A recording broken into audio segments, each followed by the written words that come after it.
पुढील 5 वर्ष किंवा 5 वर्ष नाही म्हणता येणार, तुमचं पुढचं विजन काय असेल दापोडीसाठी? विजन म्हणजे आपल्याला सांगितलं आता की जे विकास आराखडा जो आहे हम्म, त्याच्या माध्यमातून गावाचा जो परिसराचा कायापालट करणे. हम्म, त्यामध्ये आमचे विकास आराखड्यात दाखवले 30 मीटरचे रस्ते आहेत, खेळाचं मैदान क्रीडांगणाचा विषय आहे. हम्म, दुसरा आमचं या ठिकाणी आणखीन एक मागे प्लेग्राऊंडचं एक आरक्षण आहे. आमच्या घराच्या मागच्या बाजूला सर्वे नंबर 74, 77, 78 हे 3 सर्वे नंबरच्या पार्टमध्ये 2 एकरवरती खेळाचं आरक्षण आहे. पण तिथे पहा गेले 60 ते 70 वर्ष सर्वसामान्य कुटुंबातील लोक तिथं राहतात.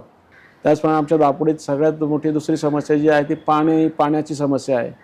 पाण्याच्या समस्येचं आपल्याला सांगितलं की मागाशी आपल्याला सांगत असताना मी सांगितलं की पाण्याची गरज किती आहे, पुरवठा किती केला जातो आणि भविष्याची गरज काय असणार आहे. या सर्वाचं लेखाजोखा पाहता आणखीन कुठे पाण्याची टाकी बांधली गेली पाहिजे, या पाण्याची टाकी बांधावी म्हणून एक साधं पत्रही सदस्यांनी देऊ नये, नगरसेवकांनी.